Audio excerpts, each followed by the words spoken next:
আমাৰ যিটো অনুভৱ এই অনুভৱে আমি এটা কথা ক'ব খুজিছোঁ জুবিন গাৰ্গ নামৰ যি সত্তা আছে এই সত্তাৰ বিশালতাটো কিবা কাৰণত ষড়যন্ত্ৰমূলকভাৱে নিয়ন্ত্ৰণ কৰিব খোজা হৈছে নেকি, সংকুচিত কৰিব খোজা হৈছে নেকি। সমগ্ৰ পৃথিৱীৰ জনগণৰ মৰম, সমস্ত ভালপোৱা আৱেগ, তেখেতৰ প্ৰতি যি শ্ৰদ্ধা আৰু তেখেতৰ আদৰ্শ, তেখেতৰ চিন্তা দৃষ্টিভংগীৰ প্ৰতি জনগণৰ যিটো আকুণ্ঠ সমৰ্থন আছে, ভালপোৱা আছে, তাক কিবা কাৰণত প্ৰভাৱ পেলাব খোজা হৈছে নেকি, বাধা দিব খোজা হৈছে নেকি, এই কথা মানুহৰ সকলোৰে মনলৈ আহিছে আৰু সকলোৱে এই কথা উপলব্ধি কৰিছে যেন এই তেখেতৰ এই গোটেই কথা বতৰাবোৰক জনগণৰ ভালপোৱা কথাক নিয়ন্ত্ৰণ কৰিব খোজা হৈছে, বাধা দিব খোজা হৈছে।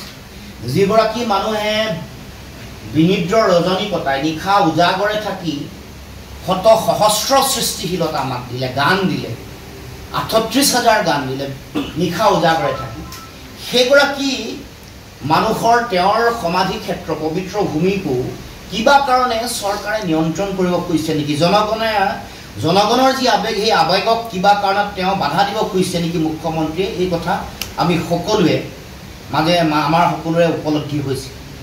গতিকে আমি আজি এই সংবাদমেলৰ যোগেদি আমি কেইবাটাও বিষয় আমি উত্থাপন কৰিব খুজিছোঁ। আমি মূল কথাটো হ'ল যে বিভিন্ন কথা আজি মৃত্যু হ'ল সেই কথাও আজিলৈকে ৰাইজৰ মাজলৈ অহা নাই। মৃত্যুৰ তদন্ত সঠিক গতিত আগবাঢ়িছেনে নাই বহা সেই বিষয়ক লৈও মুখ্যমন্ত্ৰী, বিজেপি দলৰ নেতা, চৰকাৰী যন্ত্ৰৰ বিভিন্ন কথা বতৰা বা SITৰ দায়িত্বত থকা মানুহৰ বক্তব্যও কেতিয়াবা যিটো পৰস্পৰ বিৰোধী কথা বতৰা বা আজি যিটো কথা কৈছে কাইলৈ আকৌ সন্ধিয়া সলনি হৈছে, পুৱা এটা কথা কৈছে সন্ধিয়া এটা সলনি হৈছে, এইবোৰ কথাই জনগণক ব্যাপক বিভ্ৰান্তিৰ সৃষ্টি কৰিছে, এটা বিভ্ৰাটময় পৰিৱেশ এটা সৃষ্টি হৈছে। এতিয়া মৌলিক যিবোৰ কথা সেই কথা বতৰাবোৰকে আমি সেই কথা বতৰাবোৰ আনিব খুজিছোঁ। এতিয়া পোষ্টমৰ্টেম ৰিপৰ্ট হঠাৎ এখন ওলাই গ'ল, যিটোক লৈ আমিও প্ৰতিক্ৰিয়া ব্যক্ত কৰিছিলোঁ। মুখ্যমন্ত্ৰী আমাকে দুখ জাপিব খুজিছিলে, আছুৰ সভাপতিগৰাকীকো দুখ জাপিব খুজিছিলে। এতিয়া আমাৰ কথা হ'ল যে সেই যে পোষ্টমৰ্টেম ৰিপৰ্টটো যিটো ব্যাপক ৰাজহুৱা হ'ল, চাৰিওফালে ভাইৰেল হ'ল, কোনে উলিয়াই আজিলৈকে সেই ব্যক্তিগৰাকী যিগৰাকীয়ে লিক কৰিলে তেওঁক কৰায়ত্ব কৰা হ'লনে মুখ্যমন্ত্ৰী ডাঙৰীয়াক আমি প্ৰশ্ন কৰিব খুজিছোঁ।